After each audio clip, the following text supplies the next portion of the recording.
Okay, welcome to this first afternoon session. The overriding theme of this afternoon session between 14 and 1600 hours is PV renaissance in Europe. Policies. Policies have many sides to it, so there are three sessions. And the first one will focus really on policy instruments that could be used to favor the development of upstream PV manufacturing in Europe. We have a panel for this. In this panel, we find Xavier Daval, who is entrepreneur himself, and his company is called kiloWattsol. He is also co-chair of the Global Solar Council. We have José Donoso, who is Secretary General of the UNED. We have Gaëtan Masson, who is, I think, Director of the Becquerel Institute. We have Wim Sinke, who is representing ETIP for photovoltaics, and Naomi Chevillard, who is representing Solar Power Europe. I'm the moderator, Heslinga. I am with the National Solar Institute in France, INES, since 2007. And the reason I think I may play this role this afternoon is that I spent most of these 13 years in trying to get technologies ready to be industrialized in the field of PV cells and PV modules. So industrialization is the goal. Policies can be a means to get there. And we're going to try to pick the brains of the panel members and to understand the issues better and hopefully come up with some very good policy instruments. When you say policy instruments, we could take it from the angle of saying, well, what are the policy instruments that we're having today? What is the existing policy instruments? Or we could take it from the angle to say, what policy instruments should we be having? Which may sound the same, but really is not. And I would like to invite the panel to take it from the angle of what are the policy instruments that we should be having, either on European or national level. I don't think at this moment that's a very important distinction. So please try to put yourself in this angle of saying, not saying what's happening today, no, what should be happening if you really want to make a giant leap in furthering PV manufacturing in Europe.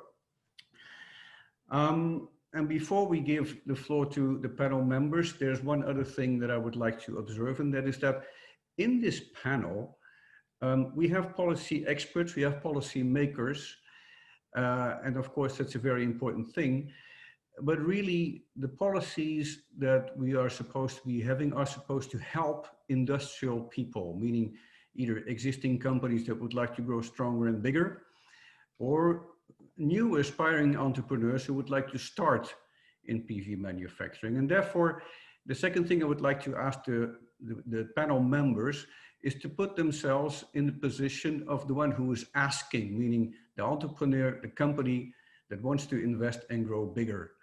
And so please try to speak to the question, what policy instruments should we be having if you are an entrepreneur looking for opportunities? Please try to speak to that. And I think we should go to somebody who is also an entrepreneur, and therefore I would like to invite Xavier Daval to kick this off and give his maybe real life idea of what should we be having. Please. Good afternoon. So what should we have? Maybe first of all, and I think this is valid for all over Europe, would be to have a ministry of thinking outside of the box. Most of the time, the policies are just an ongoing extension of what was before and what shall continue forever. Unfortunately, or fortunately, it really depends if we see the bottle half empty or half full. The world is changing and changing rapidly. We have all touched, I would say, in a physical matter with COVID-19, the digitalization of our jobs. If we are today talking together, not in physical meeting, but in digital meeting, it's because we have to, and we have been able to. And the forthcoming revolution on energy is probably of the same, maybe even of a higher amplitude. And solar, in this respect, is the next electrical infrastructure of this world. But it's going to be a digital infrastructure. It's going to be a distributed infrastructure on maybe dots, according to the typical format people have in mind of long rows of cables crossing the countries, dispatching electrons. But at the end of the day, responsibilities of states, governments, is around managing infrastructures, helping countries, helping societies to develop, grow, and do businesses. So today, unfortunately, as I introduced, the thing is, people are not foreseeing what solar can represent, and they just want solar to fit in a tiny box that has been allocated to this technology within the yesterday's framework of thinking. So there's an interesting kickoff. At least you sound the sound of what we're having today is maybe not what we should be having. So you're in the theme, and I would like to invite a second panelist to also come in and give his idea about, well, what should we be having from the point of view of an inspiring entrepreneur. May I invite Wim Sinke to give his opinion on that, please? Yes, I'm not an entrepreneur. I'm in research, but also closely connected to policy making in the Netherlands, but in Europe as well. I think we should realize that when we discuss policies, they are fed to a large extent by public and political opinions.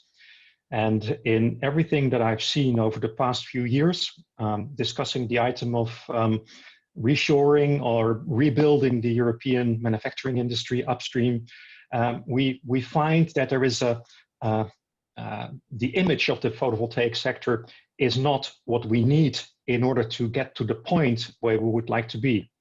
So there is a lack of confidence in the sector, which is quite widespread. And there is also, to a certain extent, a lack of confidence, self-confidence of large groups in Europe that we can actually compete with major manufacturers in the rest of the world. And that I think we should fight. And the establishment of the Solar Manufacturing Accelerator with all the groups that have joined forces by looking at what they have in common rather than what divides them is a very important big step, and I expect a lot from that. Having said that, I think that the fact that photovoltaics is seen as a commodity, a one-size-fits-all, and it's just price that counts, should come to a rapid end if we discuss policies. We should distinguish between different products and types of system in the market and start implementing urgently labeling concerning sustainability, especially that enables to make a choice on the let's say on the product side, but also on the procurement side, and that could be a combination of voluntary and obligatory labeling and boundary conditions, as it is discussed in the joint mission group for eco-design and energy labeling right now. So that distinguishing between products and systems is, I think, a first step as input for policy making. So here we have something of an opinion. Not so much, Wim, really about what an entrepreneur would need, but I think what you said goes more into the direction of what should be corrected in the public and political view of the sector, which is interesting in itself. Well, an entrepreneur would need to be able to give value to his or her product that does justice to the quality or the nature of the product. If there is no way to distinguish yourself in the market as an entrepreneur, and it's only the euros per watt peak, for instance, that I think you find a major bottleneck that needs to be addressed. And one of the possibilities, at least, to address that is to start distinguishing between products and systems in the market. Okay, now that's the second good thought. I would like to solicit the reaction on both of these aspects. Maybe Gaëtan, Masson, you must be somebody having your pulse on ideas within policy circles. When you hear the idea that the image of the solar sector is not so good, standard commodity, and you hear this idea of that there's maybe a lack of self-confidence within European entrepreneurs in the sector, what would you say? Is that what you observe as well in policy circles? That's a good question. It's a tricky one. I would start by saying that policymakers 10 years ago were quite positive about solar in Europe. And maybe we missed something in the way how we presented things. But something is sure is that with many national policymakers, when you discuss about the future of the industry, the first answer which comes is, are we going to create good, well-paid, good quality jobs as the ones that we're destroying in the conventional industry? And that's something that we haven't addressed in the right way until now, I think. We believe during too long that basically the simple good image of solar would be enough to convince policymakers, and that the amount of jobs that we're creating downstream, so at installation level, would be enough. But when you really discuss with policymakers, they are confronted with the extreme lobbying from conventional actors, which are playing on that aspect. And that's the reason why I think the image of PV is so poor for the time being in many European countries, is that we haven't been able to convince that we are a mature industry which can create as many jobs as we destroy in the conventional energy industry. And as long as we are not able to go against that, I think we'll have major difficulties to convince that PV is part of the future electricity mix. Just let's look at the wording in France, in Belgium, in Italy, in Spain, for instance, where it's far from being obvious. Okay, that was one reaction to one of the points put forward by Wim Sinke. The second point put forward by Wim was about that entrepreneurs would see more opportunities if they had more parameters to play on to distinguish and differentiate themselves. So other opportunities should be created. I'd like to have a reaction on that as well, maybe from Naomi Chevillard, because Solar Power Europe has been for years, of course, pushing the idea of manufacturing renaissance. Do you also believe that this is one of the factors that could help this renaissance to have more differentiating opportunities? Yeah, I think it's a parameter in the equation, and I think this switch from price only procurement is anyway something that will probably happen. We had this focus on the price at the period when renewables were had to increase their cost competitiveness, I think, in the past 10 years. But we really feel that this is changing, not only from, for example, sustainability parameters, but also from grid integration, from a grid integration perspective. So I think in any case, there is a lot of change here, and the current review of the stated guidelines, for example, at the level of the European Union, really reflects these changes. But I think it's not only that. What we hear from the projects, for example, that we had in the Solar Manufacturing Accelerator, is also that one parameter that will be important is to have a real industrial policy for a manufacturing project. That means accessing financing, for example, cost competitive financing. We already have good instruments in the EU and at national level, but now they need to be unlocked for our projects. I think what came back also is the question of access to infrastructure, to the smart fab concept, for example, that VDMA has been pushing. And also another point will be really to push the market for solar PV, because the solar PV market is growing in Europe, but there are still a lot of issues. We've been analyzing, for example, the national energy and climate plans, the pledges of the member states on how they will develop renewable energies in their countries. And if we take, for example, the prosumer segment or the CNI segment, there are still issues to develop this kind of markets. So maintaining a large market for PV will also be important for me. Thank you. So we're making steps here. We should take a next step to our fifth panel member, José Donoso. Are you still there?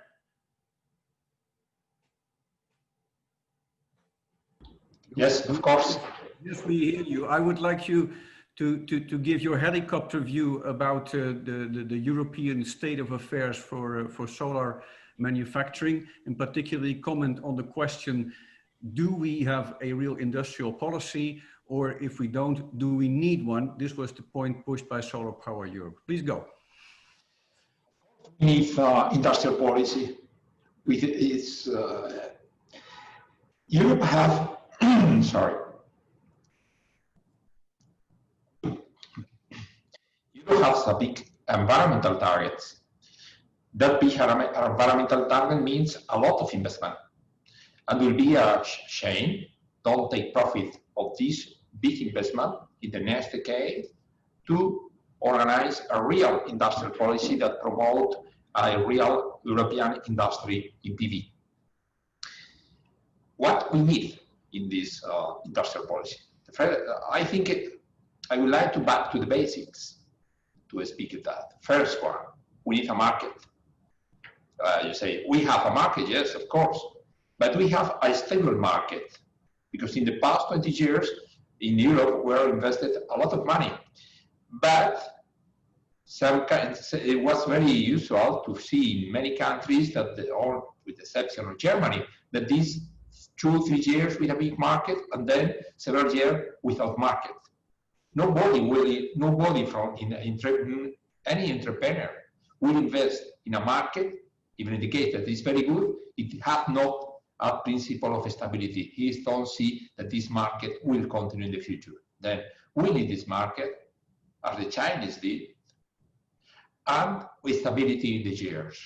At minimum, to have a clear vision in the next 5 years, what will be the market at national level in the different countries, if we want that the entrepreneur invest in new installed capacity of production. That is key. The second aspect is to back to the basics of the economy, in this case, economical principles. We live in a competitive market.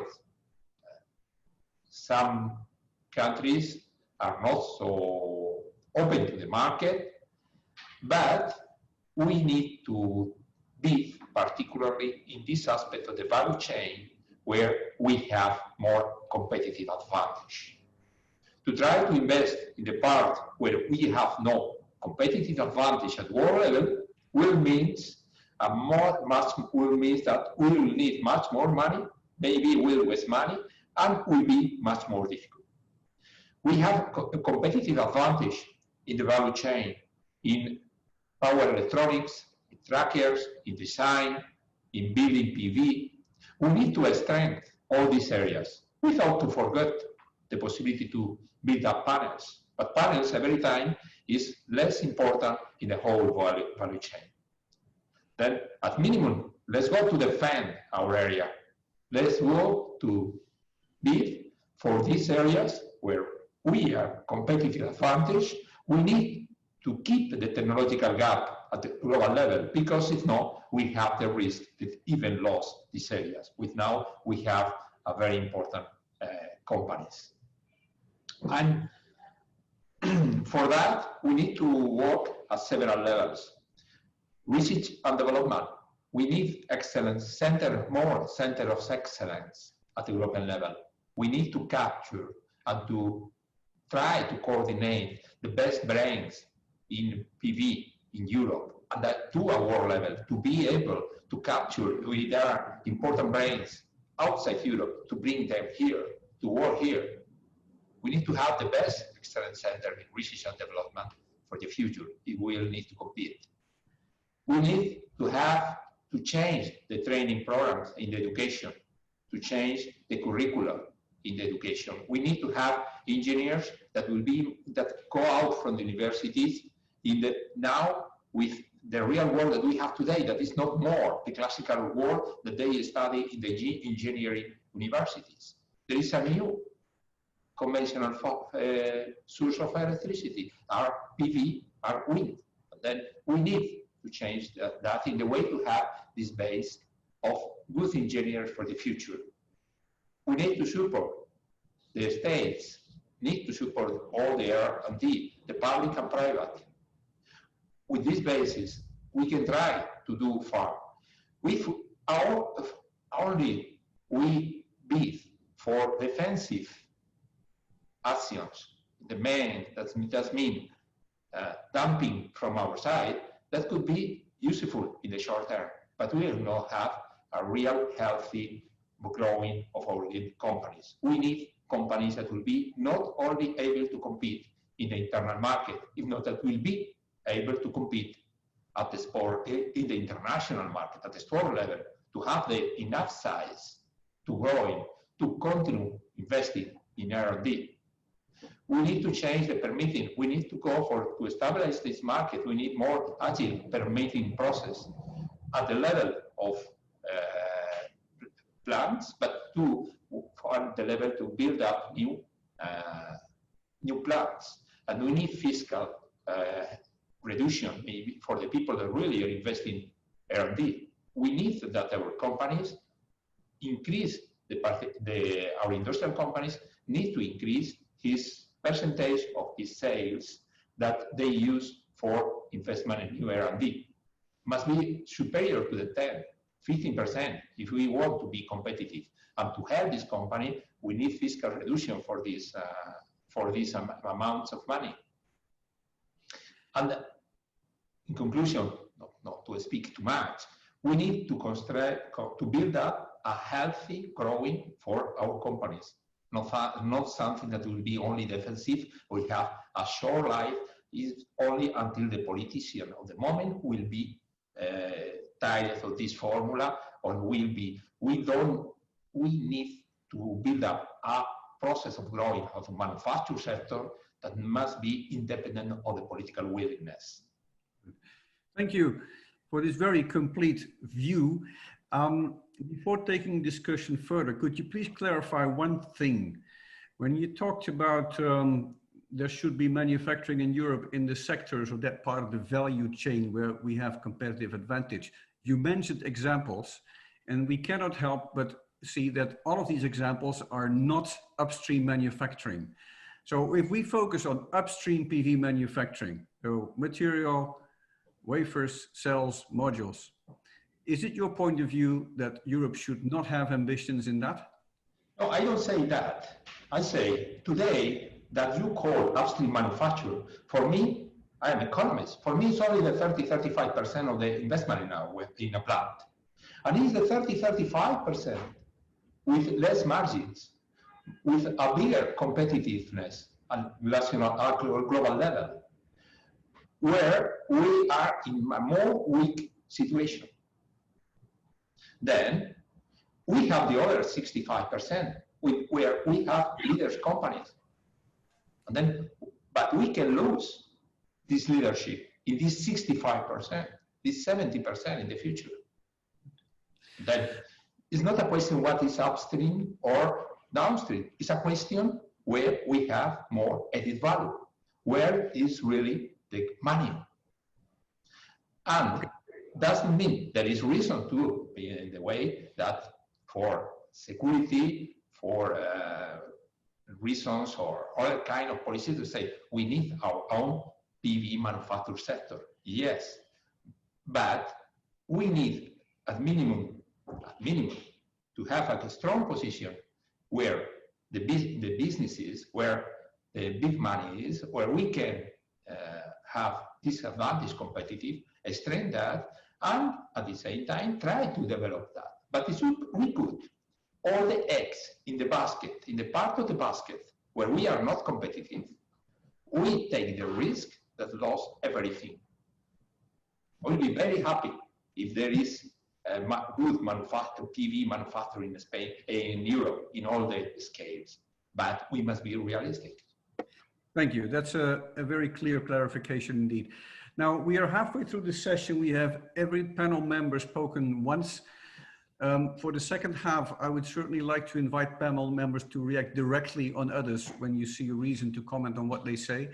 To take this discussion to maybe a next aspect is to say the following. It's a question I really would like to ask of all of you. None of you have said it is important that within policy measures, there's going to be financial support for PV manufacturing companies, either for existing companies to have means to grow bigger, quick, with easy access to capital, for instance, or other. Neither have any of you said that policymakers should think about such instruments for startup companies that would like to enter into the field. The word money has hardly been mentioned. I would like to invite all of you, please jump in if you feel so, to comment on that. Isn't that something that is just necessary?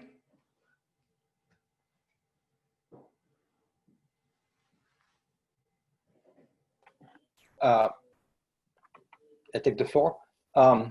Please. We are here in a world with a series of paradoxes, and I think this is probably where we all are struggling. On the one hand, we need innovation, we need entrepreneurial spirit, but we need to think big. And these words are completely non-compatible, because we have to be at the tens of gigawatt scale with an entrepreneurship dynamism on the initiative. This is complicated to put together, I would say. Money, there is no problem with money. At the very moment, there is loads of money wanting to become green. So on the paper, should be no question of money. Probably what we're lacking of is very much the entrepreneur spirit, because we need the ideal profile would be a senior industrial background that would like to accept to leave the old world and jump in the new world, transferring the skills, the experience, the know-how, and maybe even the facility on the teams, on the quality management, on some of the machines, straight out of the old world into the new world in a week. That would be the ideal solution. But unfortunately, it doesn't exist. And maybe to bounce back on some of the comments of my colleagues, for Wim, for instance, product systems. I think we have to understand that we are still, and this is definitely a question of maturity in our mind, that we still have to prove that solar exists. Unlike a teenager, the only way to exist is to shout at the parents. And the only way we found to shout at the parents is by price. We can be less expensive, we can be less expensive, we can be even less expensive, and we're going to be less expensive. And that's the only words we found to exist in this energy mature industry. That's the first thing. And when you just run after the price, you can only do that on a single application. A rectangular blue thing with an aluminum frame on 2 cords. That's called a module. That's the only application of solar we've seen over the last 10 years. But it's gonna end, because like any industry, when it's moving out of the emergence phase, starting to reach the growing phase is the one where you try something else.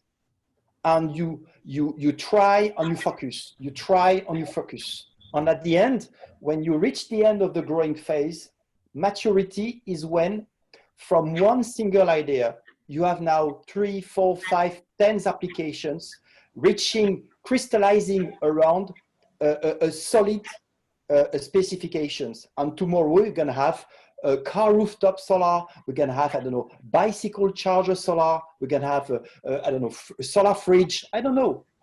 But maybe the solar module will be just one of the many, many different applications of solar, which is why I'm back to my other term, and maybe to answer to José. It's not because we hold some of the sidekicks of solar today, like inverters or trackers, that we hold anything. And I want the example, the Spanish example of a claviro. It's no longer claviro, it's no longer Spanish, it's Chinese today. So we can lose all of them one by one. But if we hold the top of the industry, the upstream, any solar application will be based, or most of the solar application, probably a big chunk of it will be based on silicon. So if we hold something on the upstream, very high in the upstream, we're sure to be anywhere downstream. If we just focus on the tiny ground zero application, we can be washed away. And that's the one thing I would like to say. So money there, we need the spirit. We need wanting, we need to understand that it's an emergency to take back our position at the highest possible upstream, because solar will be the energy of this century in magnitude. Nobody in this meeting is already assessing. And if we are not taking place today, we will never have the chance again. Thank you. I would like to comment on that. Just, I'd like to ask, my question was, isn't money an issue? Xavier Daval said many things, but he did say money is not an issue. Now, as a moderator, being impartial, I'm going to say I'm not going to forget. Can I have another opinion about whether money is an issue or not? Gaëtan, please. I think we can formulate it slightly differently. Money is available. The question is at which cost? And the cost of money depends on the perceived risks by investors. And unfortunately, the perceived risk by investors with regard to manufacturing in Europe is quite high. There is a part which is rational, there is a part which is irrational. I would like to comment on what has been done by Jutta Trübe this morning from VDMA about the study they published, saying that basically a cell or module factory in Europe would be totally competitive in between 5 and 7 gigawatts. So 5 and 7 gigawatts, it's quite small compared to, I would say, the top 10 Chinese market leaders, plus Anwar, plus First Solar. But we still have a market which is too small. We have a market in between 15 and 16 gigawatt a year. So if we want to have 1 or 2 factories producing 5 gigawatts in Europe and finding in Europe some ground to develop, we still have a market which is too small. And then I would try to answer to your question in a different way.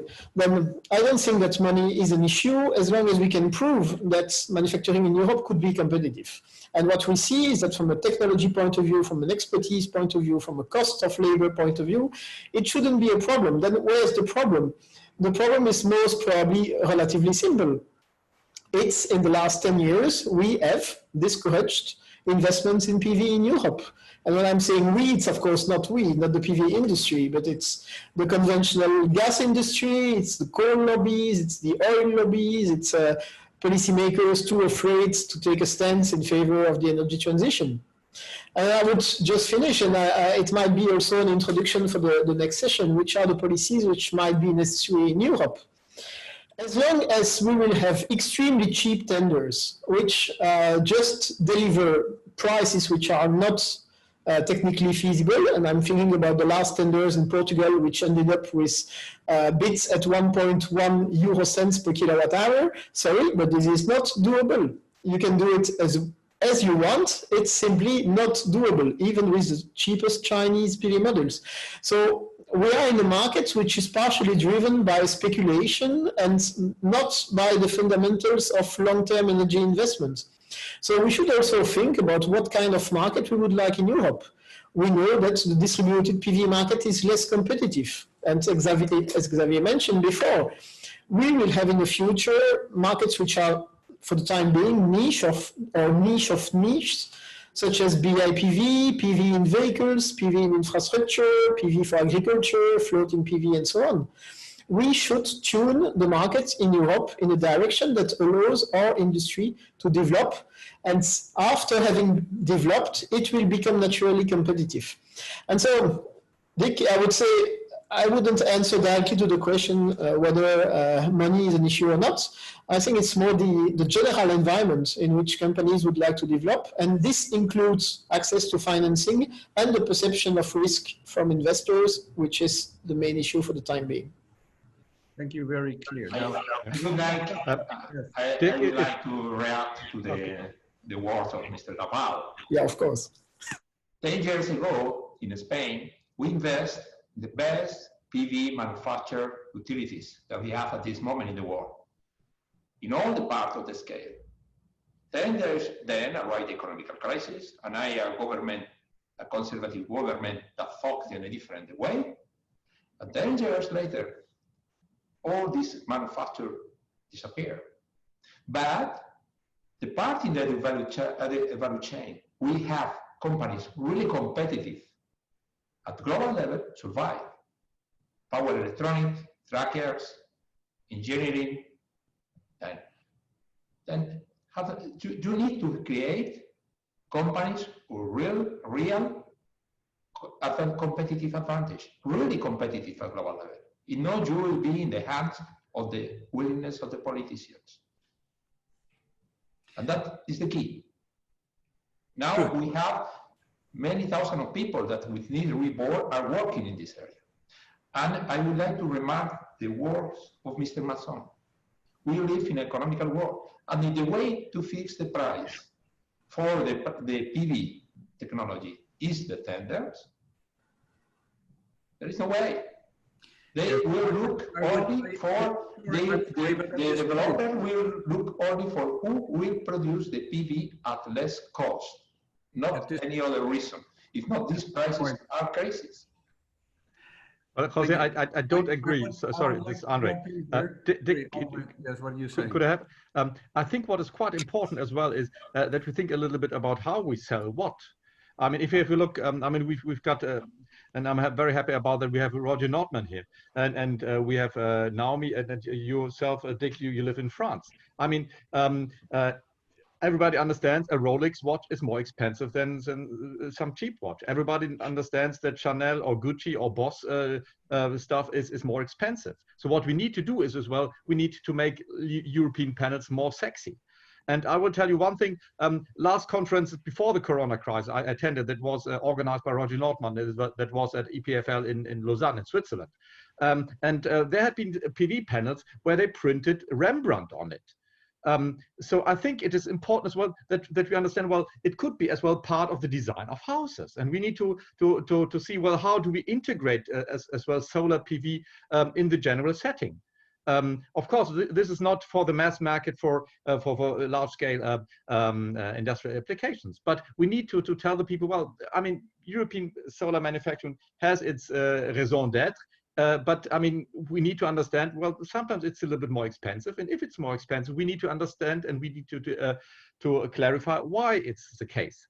So I think for this, it's as well excellent, and I would like to give the word as well to Naomi, since you prepared as well the presentation. And I'm really happy that here as well in the call, we have all the representatives of the structures that are supporting the solar manufacturing accelerator. And I think it's good here we come together, because it's our common idea that we want to push this forward. That's going to mean 10,000 or maybe even 100,000 of jobs in Europe. We need to push that, and for this we need to work together. Thank you. We agree with you, Andre. In fact, this is a good example that I say. We have this market niche where we can have a competitive advantage because we are better than the Asiatics in the design at the moment. And then we need to focus on the integration of the PV building. And we have excellent companies in Europe. This is a good example, I say. We need to focus there. But at the moment, it's difficult to believe that without artificial ways, we can have a real competitiveness in the manufacture of panels for utility scale. Well, we have a few minutes left. Yes. And I would like to try these few minutes, I'm sorry, Naomi, but I would like to try to have a very quick round on something else that we haven't touched on yet. And it goes as follows. It's about being cost competitive in manufacturing. There have been modelizations and exercises recently as well, and Gaëtan mentioned it in this forum, saying that you can analyze things and calculate that PV manufacturing of, for instance, PV modules would be competitive in Europe once you are at the 5 to 7 gigawatt scale. That's a very good perspective. Would like to get there. However, the reality is that to get there, you must always pass through the scale of smaller scale. You must start up somewhere. And when you are in your startup phase, the first 2-3 years, you don't have the economies of scales. And so you're not yet competitive on the cost level, which leads to the question, would there be a need in Europe and would there be a sense to create protection for such companies in the first 2-3 years of existence?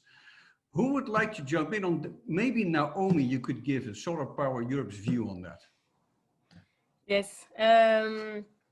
Well, I mean, I would say for the moment, and that's also, I think, what has been asked by the companies that are here that are trying to develop new manufacturing projects, rather than protection, I think it's really a boost that they need. If you look at the study from VDMA, for example, really what they say is that we need to reach scale, which means going through the value of this that you have when you go from really startup mode to pilot line to scale up.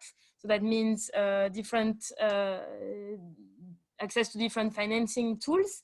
And what we also need is maintaining this innovation environment that we have. So, so that answers your previous question on where we need the money. Then I think I would also echo what José said about the need to really keep the global value chain approach and to look at really what the strengths are in the global value chain, and to make sure that all of the participants, all of the branches of this value chain talk to each other. And I think that's what we're trying to do with the Solar Manufacturing Accelerator, is to have the cell and module manufacturers, to have the off-takers, to have the upstream parts of the value chains also speaking to each other. And then to answer really the point of protectionism, of protection measures, for the moment, that's really not something that we would see for different reasons, but notably because certain parts of the value chains are globally integrated, and at the moment it raises a lot of doubts on the consequences that having different measures of protection could have on this part of the value chain. Okay, who else has emotions on this point, please? Yeah, I would like to respond. I think, well, protectionism is kind of a negative incentive. I would say what you would need is a protected market niche where, like a front-runner program, where you have specific demands for the technologies that can apply for that market with the, let's say, the incentives that are needed to develop that market. And on the other hand, you could also think of large launching customers. So if we have sector coupling in the energy transition between generators and users of electricity, you can also have sector coupling between producers of hardware and users of that hardware in specific countries or sectors as well. And I think that would be much better than a simple protection measure. Thank you. I'm going to look at the organization now, because we're at 14:45. André or Brian, do we continue? You give us more time? André, you're muted. Okay. Yes. I would like to suggest and give Naomi the word. I mean, try to take a little bit more time, because I think it's important that the audience understands as well what is behind the Solar Manufacturing Accelerator. Sure. So I have a couple of slides, which you can see now. So Yeah, I mean, I had a couple of slides on exactly where the idea came from, but I think we covered it already. The first point was that we see solar becoming a strategic technology for the EU, even though it's not yet fully acknowledged by everyone. It will be soon. We have run our own scenarios showing that in the worst scenario, solar would represent 48% of electricity generation by 2050, but we see other scenarios that in general acknowledge that wind and solar will be the major generators of electricity. And that's also important even for the industrial base, which is increasingly looking at accessing climate neutral, so renewable electricity and also competitive electricity. Another thing is, of course, that developing the solar value chain is becoming more competitive. We talked about the study that was made by VDMA and Fraunhofer. We see the market growing. So that's the figures of our last European market outlook, really opening new opportunities for manufacturers domestically. But more than that, we also saw the fact that there is a momentum with the announcement by the Commission of this European Green Deal, the idea of bringing Europe towards climate neutrality by 2050, and also of making it a growth strategy to develop new industries around that objective of reaching climate neutrality. And we saw positive announcements from different institutions. So the European Commission, which acknowledged the need to have a more strategic approach to renewable energy industries, the Council of European member states, and some statements from members of the European parliaments. So of course that's not enough, and we need to. It's only a first step, but it's already a good first step, and we hope to build on that. The other point is that there is momentum from the side of the companies. So we all know about the recent announcement of Oxford PV, which is opening a manufacturing plant in Germany, about the capital increase of Meyer Burger, and the recent announcement of Energera a couple of days ago. So that's why we wanted to launch the Solar Manufacturing Accelerator. So what is it? It's a European platform which is open to all companies and organizations that are interested into solar manufacturing in Europe, and that want to join forces really to work on that objective, and to join all of the strength available here to reach that objective. And we propose to facilitate this platform. Our goal is, of course, to deploy new industrial projects in Europe. And what do we do with this platform? Is really we do everything to facilitate the manufacturing projects. That means accessing the right people in the value chain. That means accessing policymakers and, of course, investors. But the other objective of this platform is, of course, to create a momentum and to really communicate on the dynamism that is happening in the industry, and really engage policymakers, engage the press, and trigger an adequate industrial policy response. So that's the members and of the Solar Manufacturing Accelerator. So the accelerator is coordinated by strategic partners. We have the pleasure to work with the ETI-PV, ESMC, IPVF, and VDMA. And we have a lot of companies that joined us. Here are a couple of companies, and we have, of course, more joining us. So we're very happy with that. And our the first step of this initiative was to pick and communicate 10 leading projects, which we presented to the European Commission, to the EIB, and to 4 European energy ministers from Lithuania, Luxembourg, Poland, Hungary, and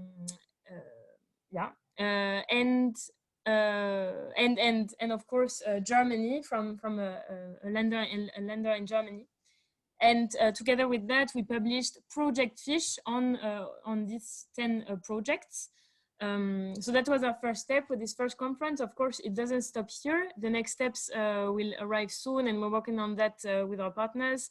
and we'll just accelerate the movement that which we started by keeping working together with this project to have really projects on the ground as soon as possible, to support the development of new projects, as said, to access and to stimulate the investment community, to work together with policymakers, and of course as well to build the photovoltaic value chain and to stimulate the contacts within the value chains. So I hope, and I'm sure that we'll have a lot of news to share with you very soon. Well, can you hear me? Yeah. So I think you did an excellent job, and you still do as a master of ceremony. I know your time constraints, but I think it's quite challenging, and I would like as well to continue the discussion. You know, next part is policies to support EU manufacturing, eco-design tenders, and more. We've got Carsten here, we've got INES to come, Lucas is here, and we've got as well Roger Nordman, and particularly highlight as well his book that he published last year, that is about 50 gigawatt in Switzerland till 2050. That is very ambitious, but if we compare that as well to much larger countries in Europe. So if you like, if you still have time, and I see INES is here as well. Welcome, INES. Welcome back. Please continue if you would like. I really appreciate, and you know how much I appreciate all your knowledge and experience. Yes, but personally, I have not really prepared for the aspects of tenders and that kind of instrument. So I will not tune out immediately, but I would like to hand the moderator role to somebody else. We've got Nabih. Yes, sir. Here we go. You're ready to take the lead? Please do so. Okay, so thank you, Andre, thank you, Dick, and good afternoon, everyone from Lausanne. I'm very pleased to moderate that session, especially after the very interesting debate that has been just before. Extremely exciting, and a lot of points that has been already debated regarding the policies, regarding the money, regarding different things. But I want just to start outside that session with just remind that today we are talking more and more about manufacturing and localizing the manufacturing in Europe, which is, I would say, a great idea. I have been, you know, running after that since at least 1 decade. And I hope that we can finally relocalize the industry. Europe was in the 90s, was the first, I would say, in the world manufacturing area. Photowatt in the mid 90s with 12 megawatt was the 3rd company in the world. But unfortunately, Photowatt, Isophoton, and others, they just disappear. Why they disappear? All these companies, they disappear. And today we are talking about manufacturing again in Europe, because they didn't follow the move. And the period, unfortunately, in that time was looking how to make easy money, cheap money, especially from the investors. And now we are talking about the policymakers. Of course, that's by no means we can start a new industry or develop an industry without a support from, I would say, the government. In contrary of China, which was just only one decision and it has been made, Europe is many countries, even with the European community and all these things. And it's extremely difficult to find out, I would say, a common direction, a common policy. Taxes, cost of money, I would say, even the regulation to set up a factory. Even the regulation to set up a factory is another nightmare that investors has to face. Why the investors also, they are reluctant about the projects, about the vision of the usage of their products. And this is a very, very important point to be considered in the policy. So to start that session, I would say that there are 2 ways to support the industry to develop: direct and indirect. Direct through the taxes, maybe cheap money, other, I would say, vehicles that I would like to hear our panelists.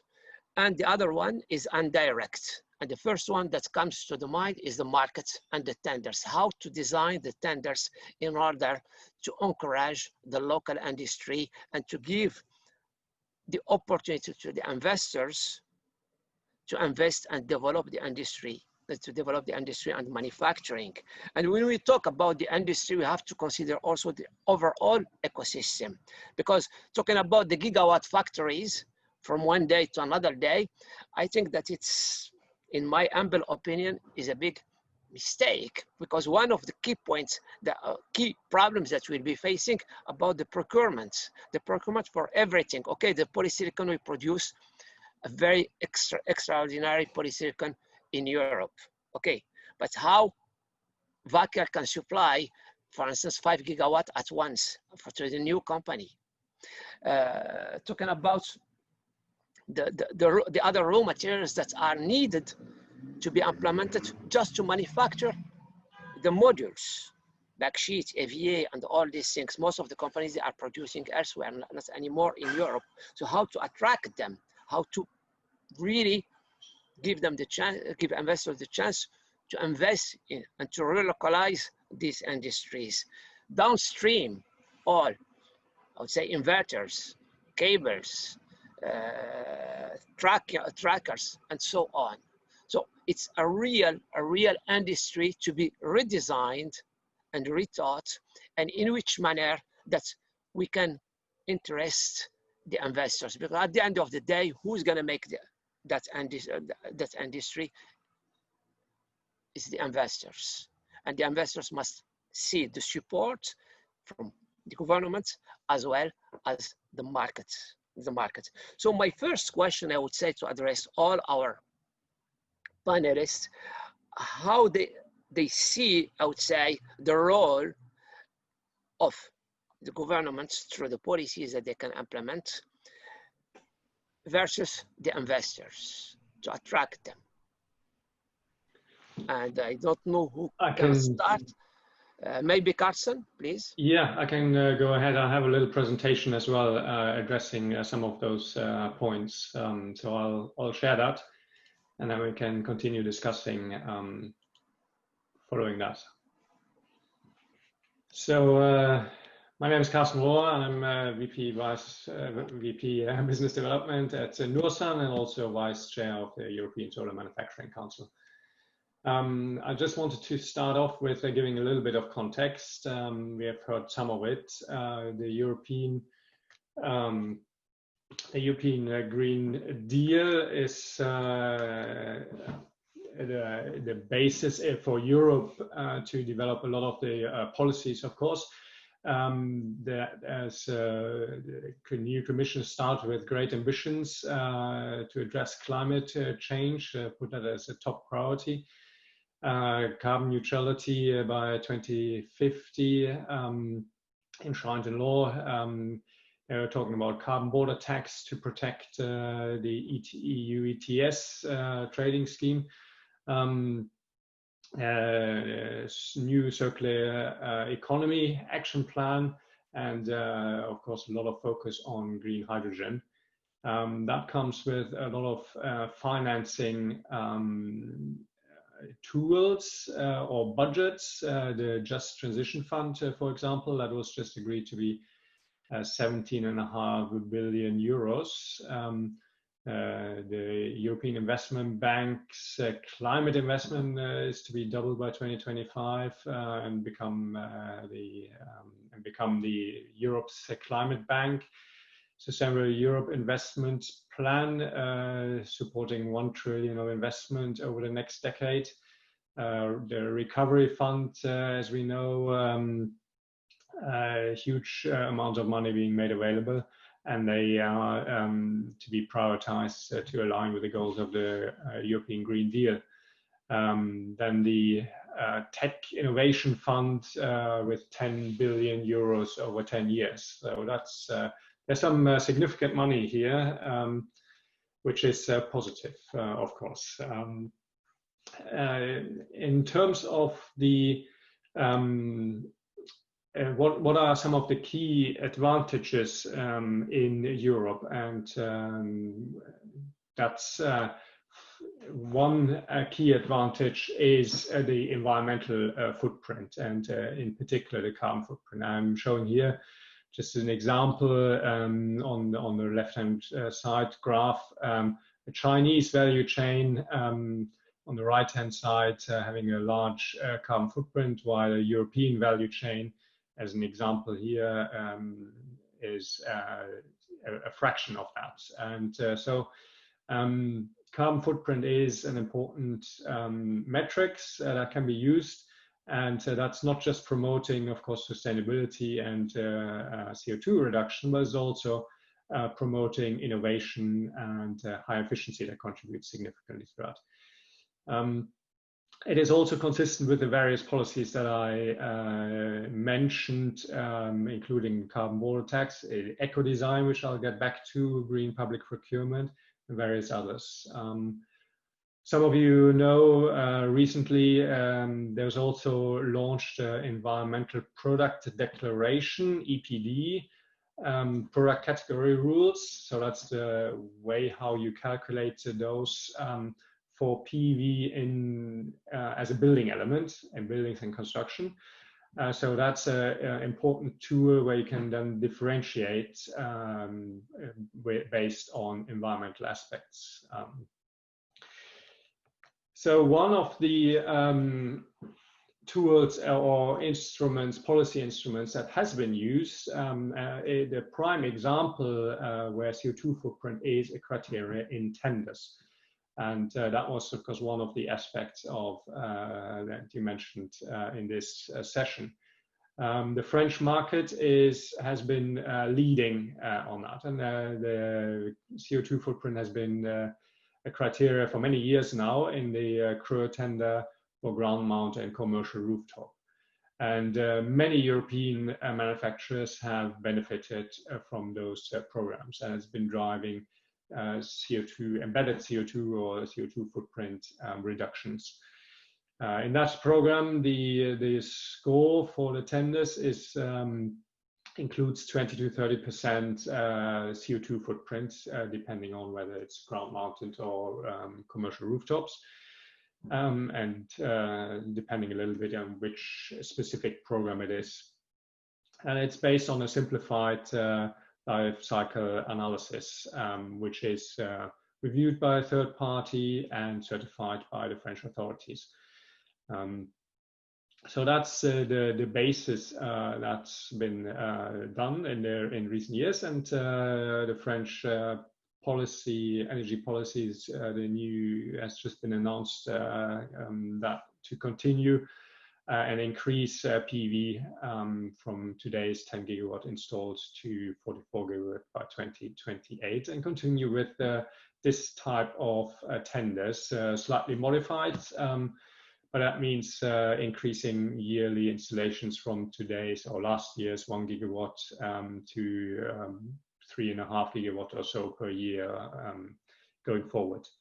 The new proposal, unfortunately, are weakened in terms of the CO2 footprint, which I think will be lead to much less European manufacturers participating in the future programs. That's certainly a risk. It's not. That's just a proposal for the new tender program.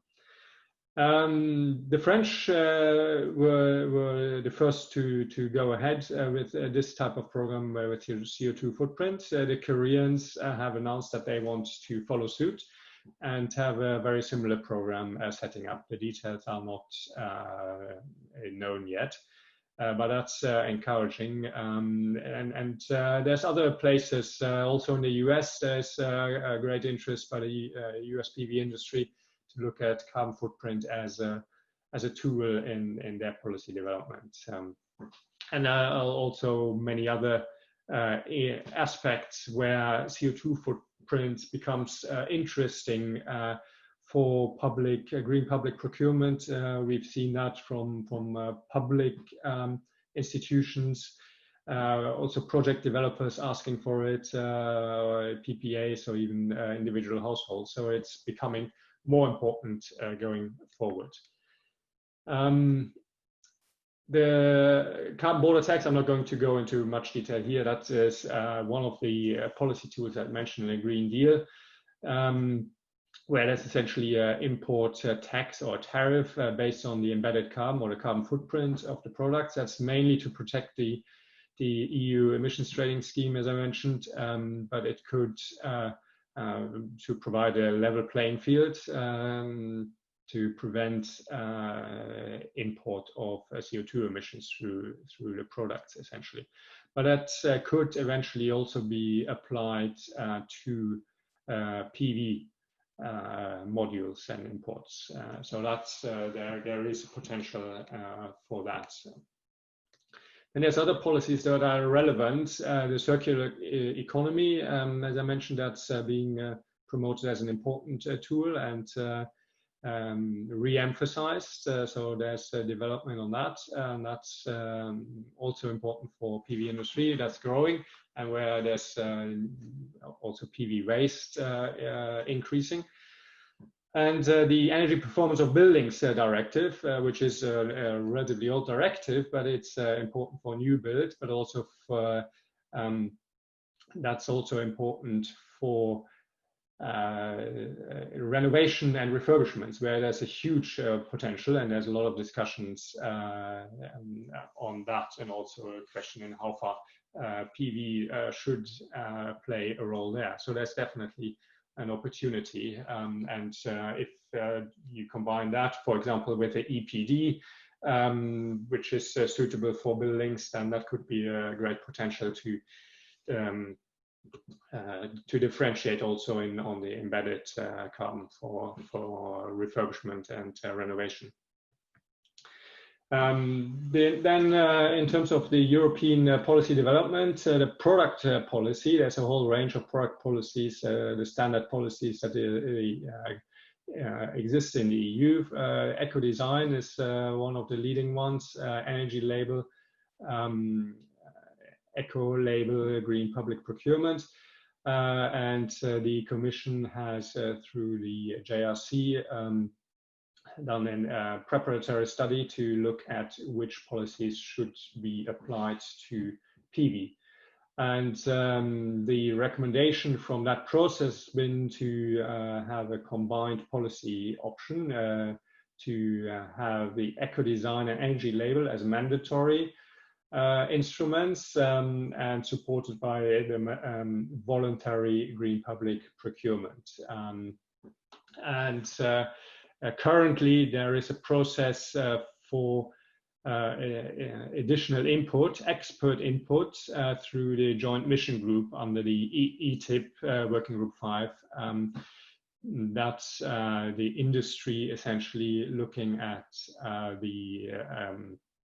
the report from the JRC and making recommendations how to take it forward, both on the eco-design for modules, the eco-design for inverters, the energy label, which is on a residential system basis, and sustainability criteria. But as you can see from the timeline, these kind of policy instruments take a lot of time. So the mandatory instruments are not going to be finished within 3 years, probably, maybe even longer. And then the voluntary instrument is piggybacking or starting based on those mandatory instruments, and take even longer time. Because they don't necessarily need to wait for that. Individual governments, regional authorities, local authorities can, of course, do their own thing as well. I could go into more detail, but maybe I spare that for the sake of having time for more discussion in terms of the policy for each of these policy instruments. What I would like to say, though, is that the policy as it's proposed by the JRC is, in my view and the ESMC's view, very weak, and that is for example, on the Ecodesign, where it's essentially just requiring some minimum entry requirements, and that this is not really in line with the meaning of the Ecodesign directive, which requires really to considerations for at the design stage and also throughout the whole life cycle of the product. And as proposed, it's incomplete. It's not really requiring the environmental commitment of the actors and out-of-date data. So in that sense, it is not adequate as it stands, we believe. And in that, it's potentially actually counterproductive if a low minimum standard is implemented that everybody achieves 90% of the industry, then you get a label which is meaningless, and it's actually not very useful. So I'll jump over that and come to the last slide, where there's a busy slide where we've tried to look at the various policy instruments and how they impact on the European PV industry and how easy they are to implement. This is work in progress, but it's looking at various existing proposed potential policy instruments, including quality standards. And I wanted to hand over to Lucas Weiss at this point, who's been working on this. Carsten, Yes. thank you very much. Lucas, you're going to get the word right away. What I suggest is, since there's a vote going on very soon in the Swiss Parliament, and I would like to take the advantage that Roger Nordmann is with us. I would like to have his comment on industry, and as well, he as a policymaker and as well as the president of Swiss Solar. What do you think, what as a policymaker could you give as support to push as well Swiss solar manufacturing, and well, why not? Let's say, I would not use that word borderline, because well, Lucas Weiss is with his company not very far away from the Swiss border. So what could we do, and what could we do as well to have a, let's say, a regional approach of companies where Lucas can send over his modules to Switzerland, and where the technology comes or some of the machines come from Switzerland and vice versa. So what would be your idea about that as well, having heard the ideas of Carsten Rohr about Ecodesign? And before maybe, sorry, Mr. Nordmann, before you start this, also I want to add one point, especially now after the announcement of Meyer Burger moving. You know, Thun, how Thun was around Meyer Burger, unfortunately. Already before, it was Applied Materials here in Lausanne, then they shut down. Now Meyer Burger, they decide to move from the equipment, and now they want to produce, and they decide to go in Germany. This is a real loss for Switzerland. Well, we don't have to be too narrow. It's a European question. Maybe there are two aspects. One is said just at the beginning of this meeting, that we have to understand that we don't have to attack our parents. We cannot anymore be teenager. We have to show that we can securize the bulk of the energy supply. I will address this aspect after, but first to the industry. At the small Swiss level, and Switzerland is very small, we have one good experience. It's differentiation. We had a public policy, not tender, but a feed-in tariff and then investment contribution, who make distinction between a normal PV and building integrated PV. And since building integrated PV is a little bit complex, it's not so easy to transport, to transport the panel. We still have local industries working based on differentiation. Of course, all the eco-labeling could be one way to difference. So maybe special tender or general asking generally that they have to fulfill the label exigence. Could be one way. And special label where the transportation is special tender or policy where the transportation is a problem. For example, not only building integrated PV, but also PV on noise protection vans, mur de protection, or like a special program of private PV rooftop PV, where people can choose. Okay, they get higher subsidies if they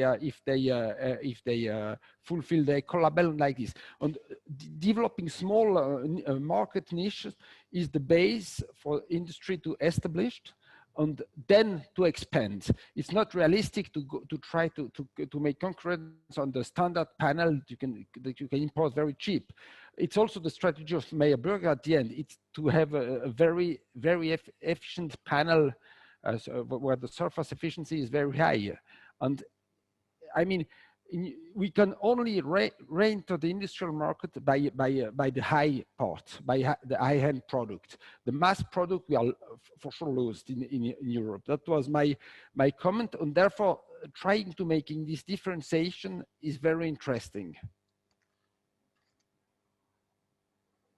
Yeah, but how can we, for instance, in terms of overall policy, we have seen, and you mentioned it yourself regarding the transportation. The transportation is going to be also an issue, not only in terms of the carbon footprint, but also in terms of the cost. Of the cost of the module is going to represent more and more, and especially there's also another dilemma that the industry is going, especially in China, because China the race for large wafer, and this has been discussed in the technical sessions, that's going for large wafers. At certain limits, we cannot load the containers in an efficient manner beyond certain size of the modules. So the transportation is a very important point to consider. But beside the carbon footprint, beside, I would say, the transportation costs and all these criteria, the direct, because we have to interest the investors, because at the end of the day, to create a manufacturing is a desire. Of course, that's the need of the country, of the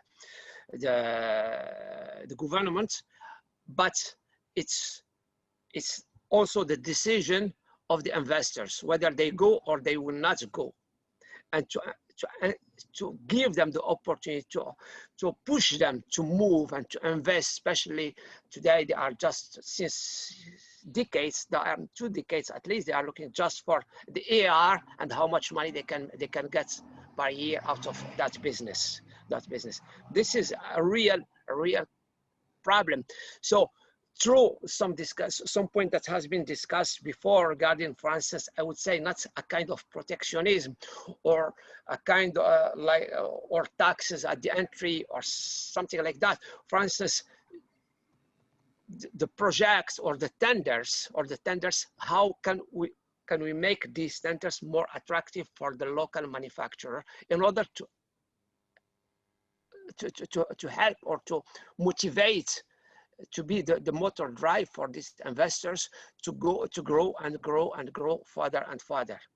And when we create, for instance, that market, which is the upstream, of course, that's the midstream, what they call it, the module manufacturer will develop, and they will need also the localization, because with certain size of the production of the modules, we need to localize, for instance, the glass, we need to localize the backsheet, the EVA, and so on. I would like to give the word to Lucas, because, well, you're the entrepreneur. Yeah. Maybe as Roger is in a rush, as he can. Yes, Nabih, I would like to have the feedback from Lucas. And you see, if we go for the Upper Rhine Valley, and I mean, Lucas, he's just there, and well, if you go a little bit up, well, you end in Switzerland. So I think it's good to have this this feedback. And then, of course, Roger, word is back to you.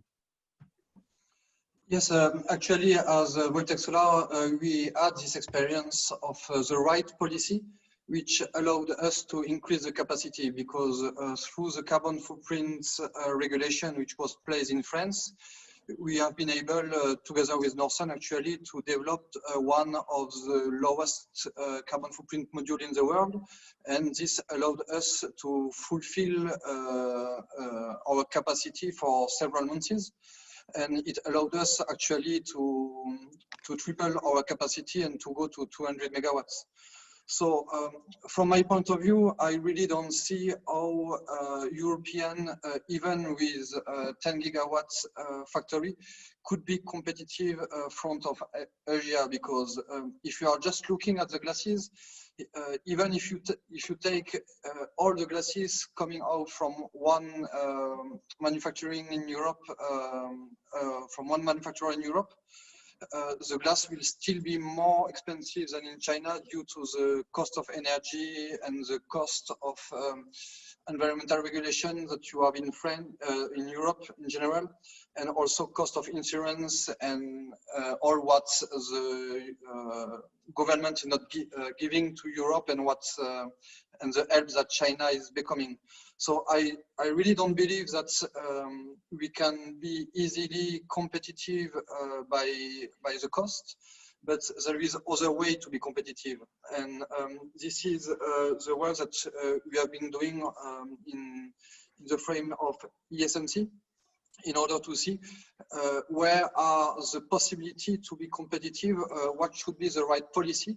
Should it be in quality, in environment, in innovation, in taxes? What is the best tool that we can develop in order to get the best policy? And actually, one thing that we have seen is that actually the Asian producers are quite fast and faster than us. And actually, when you develop a policy for an environment, they may need 6 months to 1 year in order to have a better value than you. And it is actually the case today. The module that we are doing is no more the best available.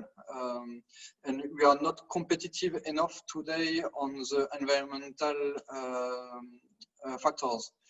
So from my point of view, the best way to develop a policy is to think, okay, what is the difference between producing in Europe and producing in Asia, and trying to put the policy on these subjects.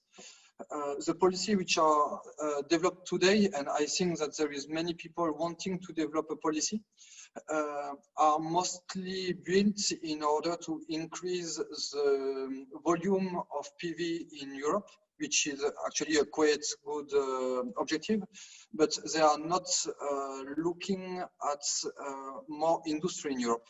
And at one moment, there will be a limit, because all what we are doing is helping PV, but not helping the industry. We should focus on what are the best tools. We need to help PV, but it is more important from a point of view of industrialists in Europe to help industry, because yes, we cannot survive so much longer without the right policy. And actually, I really believe that in innovation, environment, and so on, there is big difference between Asia and Europe, and we could be able to differentiate ourselves and to differentiate ourselves through policy. Okay. Yep. Thank you, Lucas. Just before I give the floor to Roger, I mentioned that earlier today because I was quite surprised in the session of yesterday in India, and Philippe Malbranche is still with us. I was very surprised by the speech of Commissioner Simpson, because she said, and here I quote her, solar photovoltaic is a key sector in this regard because it's a key technology for the energy system we want to decarbonize, cost effective and sustainable. And it is an investment that brings growth and jobs. For the EU, we had an installed capacity of 134 gigawatt in 2019. We want to see that growth significantly by 2030, and our aim is to be as close to 1,000 gigawatt as possible by 2050. So 2050, that is as well the objective, Roger, that you have for Switzerland. Not 1,000 gigawatt, going to be a little bit complicated in Switzerland, but 50, that is already quite a statement. So I think these words coming from the Commission, when I read this morning, I really was surprised. So I think that is quite encouraging. Well, I think maybe for first a preliminary remark. Since Switzerland is not a member of the EU, it's a little bit difficult to give you advice how to work in the European inside the European institution. So be a little bit careful with what I said. I will say, but the key element is to understand that PV is strategic, and that was the reason why I wrote that book. In Switzerland, the situation was we decided to ban nuclear energy we only decided in that referendum to have about half of the substitution of nuclear energy to organize it, to finance it. And now we have also signed Paris without any strategy to substitute for substitution of fossil energy. And in that situation, I said, well, if you look out of the box, in a small country like Switzerland, only PV can deliver. Only PV can deliver 45 or 50 terawatt hour that we need. And we have some technical difficulties, grid, summer, winter, like this. And I said, well, better address the problem and show, yes, PV can deliver, and we can address the problem. That was the basic proposition of my solar plan. On calculating, I came to the idea we need 6 kilowatt per capita in Switzerland around. It's like 500 gigawatt in Germany. And it was even for me a shock at the beginning because it 25 times the quantity we had 2018 when I wrote the concept in the book. And at the end, saying, yes, we have a solution, we can cover 80% of the demand, making curtailment. I say it peak shaving because it's easier to understand than curtailment. It moved really strongly the politics, all this political discussion, because progressively they see PV as a part of the solution and not a part of the problem. And I very like this image of shooting at the parent, because we were for too long time in the logic we have to shoot at the parent, coal, nuclear, and not say we are part of the solution. And now we will deliver the bulk of energy. In some country it will be solar and wind, and the other country it will be solar and hydro. In Switzerland, solar and hydro, clearly. And this discussion that we bring the solution will extremely help to start to create a market. Parallelly, we have to admit that the energy-only market doesn't work nowhere. You cannot invest in any technology, even not in nuclear technology, or even not in coal on an energy-only market. So we need a policy, as we have in every country, but it would maybe help to admit that to officially admit and to make a doctrine that the energy-only market works for short-time decision if I produce or if I use electricity, but not for investment decision. And if we make this doctrinal shift, it's easier then to have a stable policy to establish a stable market. And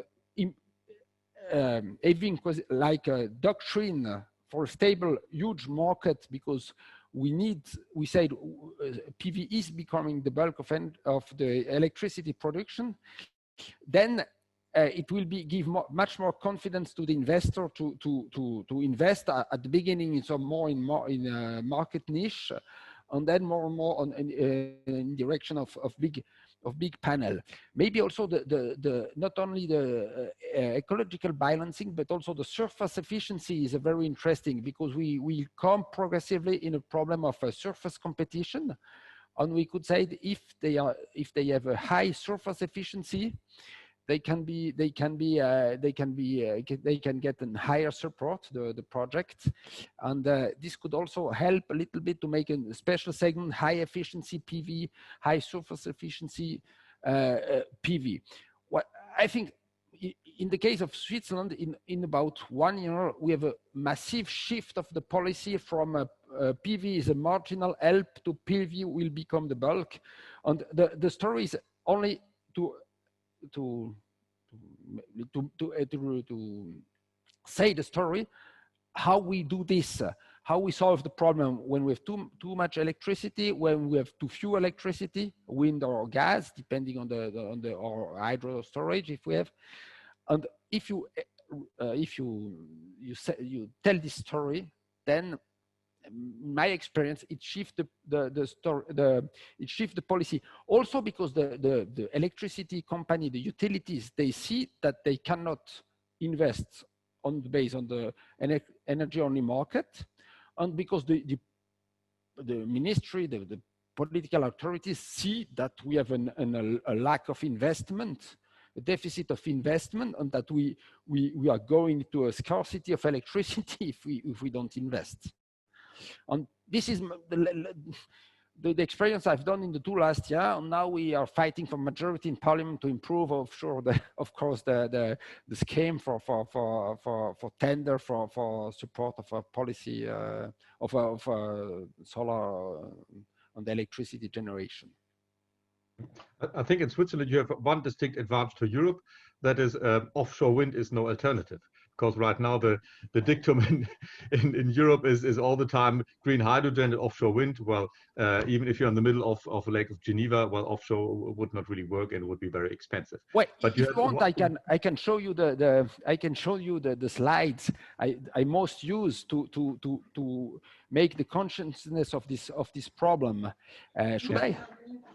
What I suggest is if you could share them, because we are running a little bit out of time. I don't know how many slides would you like to show? Three slides. Okay, very fast. Go ahead, because I know my co-chair Gaëtan, he's got a burning question.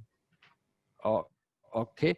Okay, écran partagé, sharing, tac, partagé. Okay, you see my tac. You see, this was the electricity, typical electricity production on 6 years from 11 to 7. And I said, okay, we take nuclear away, and we arrive in this position. And you see, you have quite a big lack of electricity. And then I say, okay, we electrify mobility. And we did also electricity for decarboning houses. And so the need we have is that. It's huge.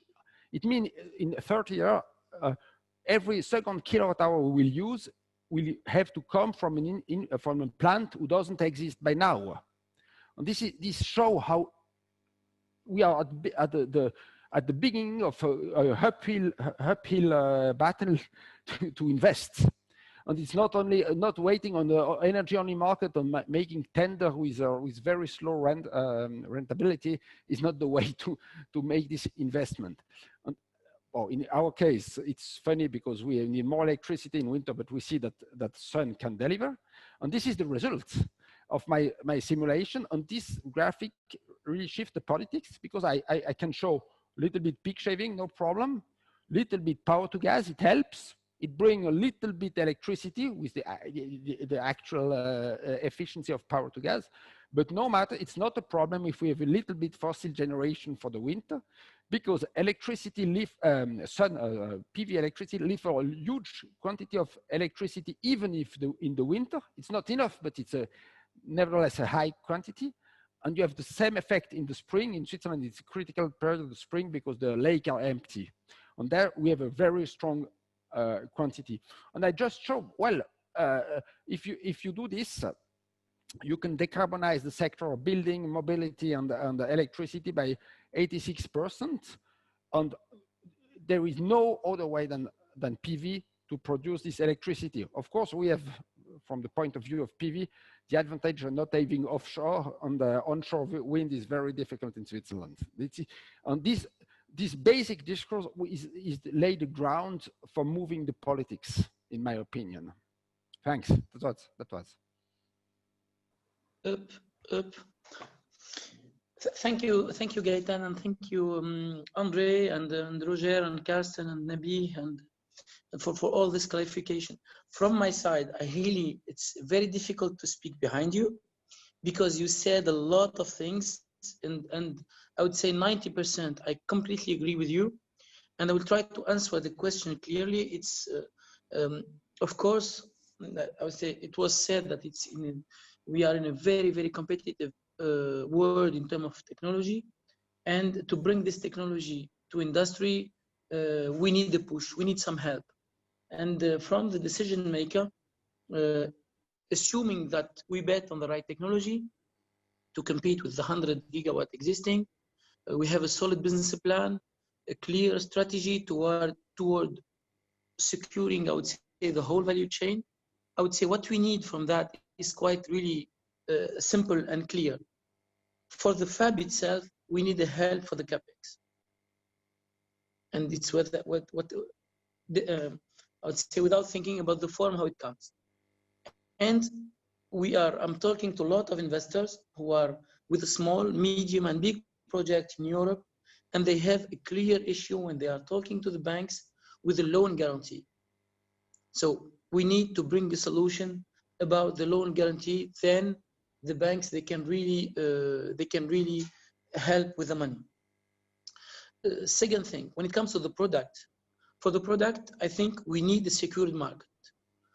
Part of the solution was mentioned by Carsten about whatever it is, carbon footprint, protected special tenders. I would say Roger was talking a little bit about higher power output from the devices. I think at the European level, and this was done for other industry, we can really be innovative in that. We need some protected market, especially during the ramp-up phase. And whatever it's, I think Gaëtan mentioned the number 5 to 7. We will not get in there in 1 month, and you will need a ramp-up phase, which will last 1 to 2 to 3 years. During this period, I would say there is strong help which is needed for securing a part of the market. And the last thing, I would say, since the beginning, we need a clear strategy, because you cannot bring a module assembly factory and he will be still bringing material from elsewhere and bringing glass from Asia. We need to think since the beginning about covering the whole value chain, and of course it will be done by steps. So I would just keep it brief, and I will just mention those 3 points. Let's say, number 1, help on capex and loan guarantee. Number 2, it's secured market during the ramp-up phase, and we can be very innovative. Carsten was mentioning many ideas, and we still have others, and some of them are already used, whether in France or in South Korea. Also, they are pushing to the same thing. And the last one, long-term strategy since the beginning, which can really think about the whole value chain and protected innovation towards the new devices. I will have to leave in 5 minutes. May I just underline what Anis just said? In the context of Corona, one Swiss producer, Megasol, who is really manufacturing every part in Switzerland except the wafer, had a huge increase in demand because we had a growing market, especially on the rooftop small segment, and they could face, because they have a stock, they have a storage of all materials, and they are trying, for instance, to buy the glasses in Switzerland, like this, and so on. And they've done a very strong experience, and I have the intuition that it's exactly the same calcul or the same idea that the Meyerburg has with its investment.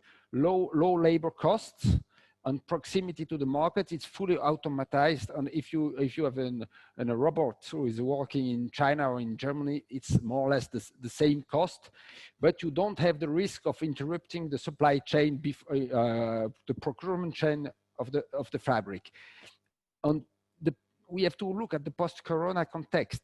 We could have a strong reconciliation of different aspects of the economy, like telecom. 5G could be such an aspect.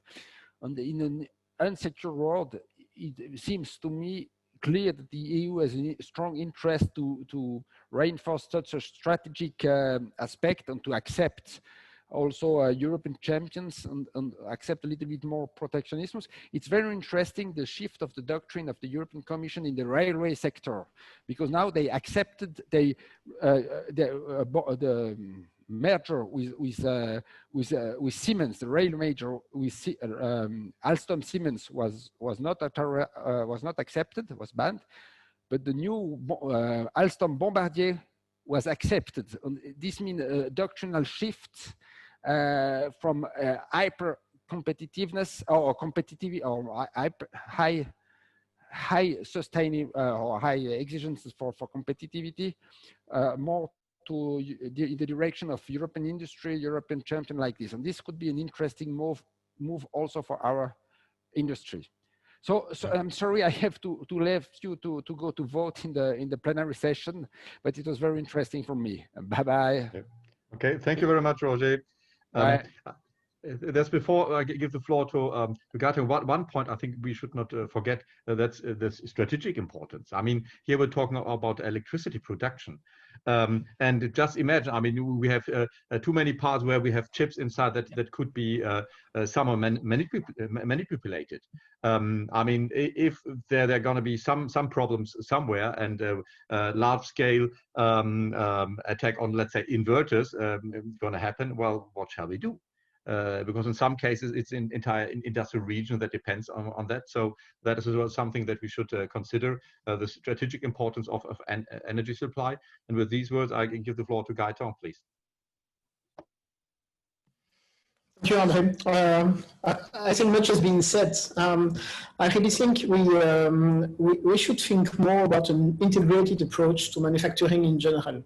So we're discussing about financing, we're discussing about new technologies, we're discussing about bankability, we're discussing about eco-design and similar policies. I really think we need that kind of integrated approach that covers everything. And one of the key elements on which I would like to come back is definitively the need to have a market which is fine-tuned for what we would like to do. And that's, in my opinion, one of the key elements which we haven't discussed much yet. It's in addition to asking for low CO2 content or for specific, I would say, environmental constraints. I think there are also a certain number of market segments which are more favorable to local manufacturing because of the least important pressure on prices. And I really would like to see a real push in that direction within the Solar Manufacturing Accelerator. Really would like to see us defining which can be the market segment we would like to see being promoted and those we would like to see less promoted. And that could be a good sign from all actors in the Solar Manufacturing Accelerator that the industry is also willing to shape the market and develop both all together.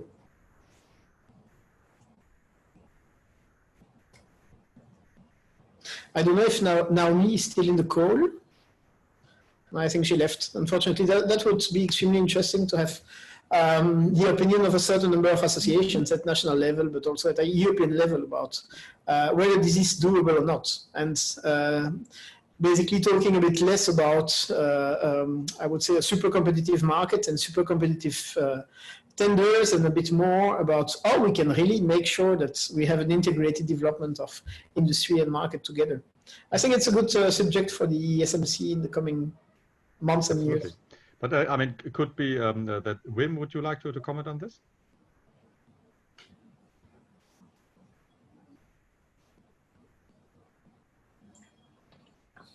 Me? Yes. Well, obviously, I agree with what Gaëtan has said. Although I think the challenge that we face is that these markets that he described should be more than niche markets in order to really have the impact that goes with the ambition that we have formulated for the sector. So we may be able to be successful in very small parts of the market, but I think we should be a little bit more ambitious, or make sure that these markets will develop into mainstream markets in due time. Of course, for some applications that is certainly possible, but it should not be sufficient to address just high-value markets or markets where the price pressure is less than in the PPAs, for instance. I fully agree with that. And Lucas, I would like to ask you, what do you think about would be the role of, let's say, new business cases like corporate PPAs? Will this play, in your opinion, a major role, or as well what Gaëtan mentioned as integrated cases?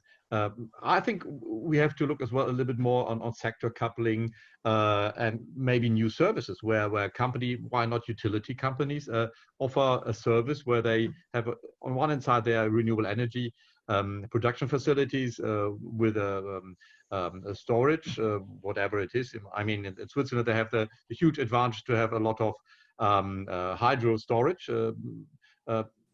So I guess we should be quite open and innovative for new business cases.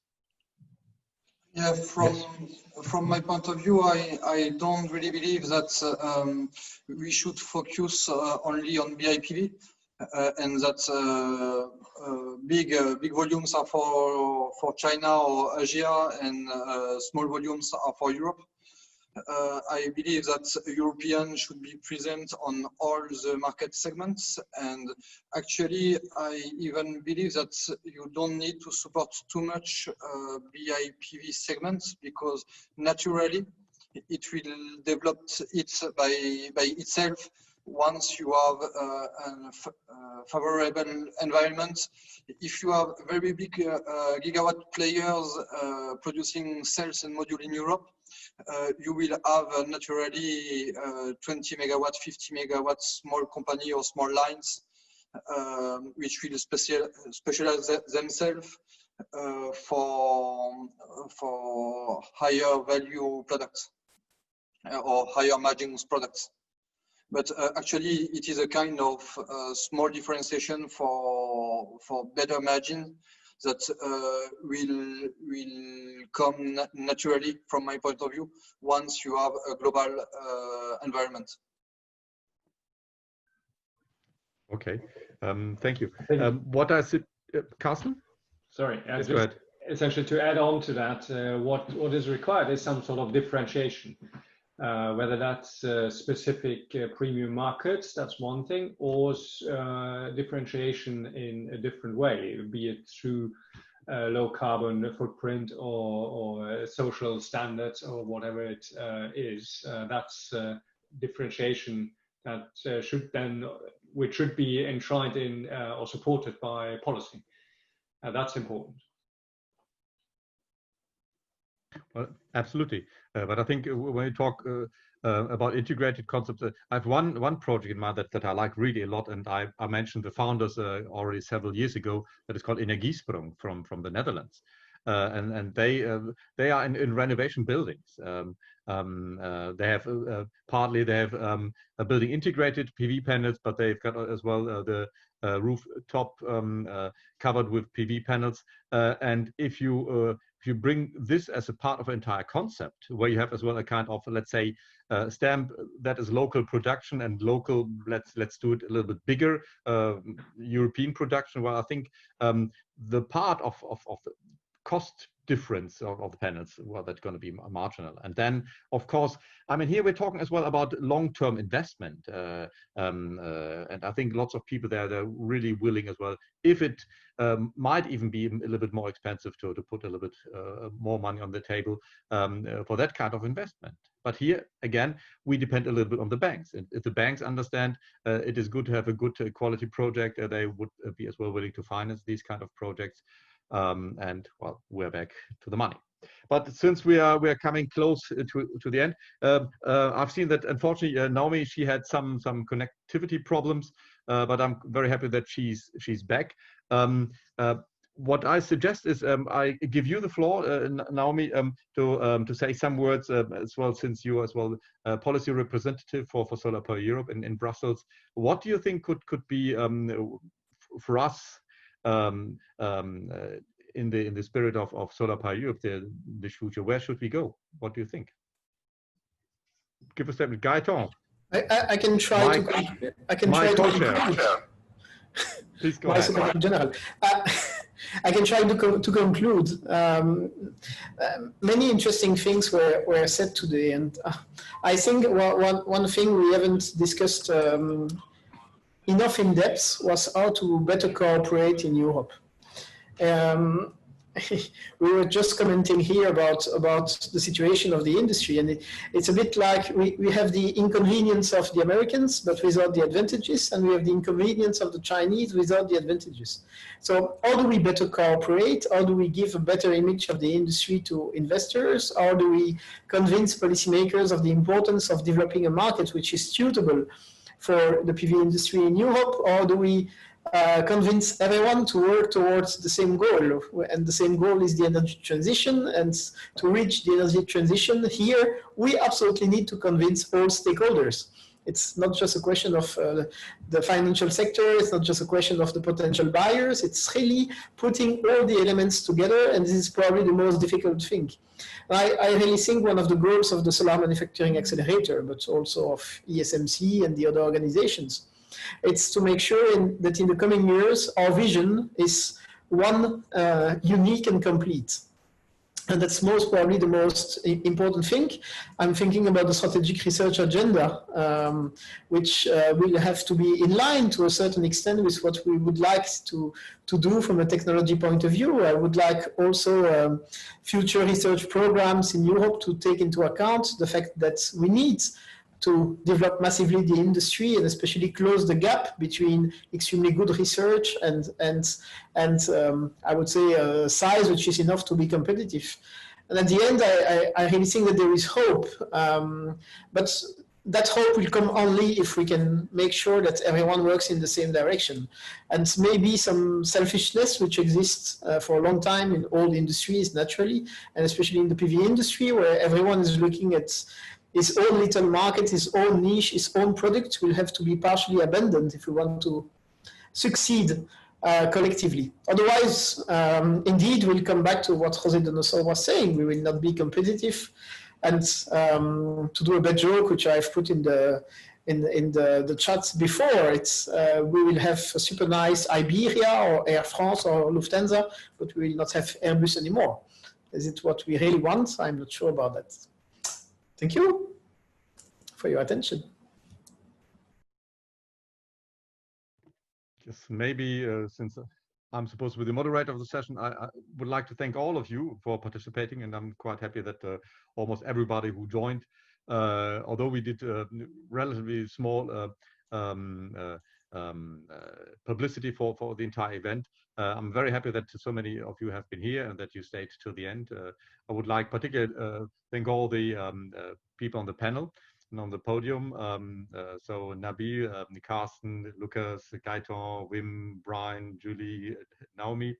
And I'm not sure if there, I think that's all, but as well Philippe Malbranche, who's still there. And I think we should as well here work together as well with the Indians. All these recent sessions, and there the initiative came from India. Earlier in the first session today, I quoted the Indian Prime Minister, and what he said was for me impressive. We need to understand it's of strategic importance. It means as well jobs in Europe. And what Gaëtan just said, I mean, if we don't have Airbus anymore, well, what Europe gonna be? We are still an industrial continent. If we want to keep that, we need to stop sleepwalking, and we need to push as well some of the entrepreneurs that they go ahead, and we need to stop as well that what I quoted as well earlier today, that European pensions fund, European insurances, that they invest a little bit everywhere, but not in Europe.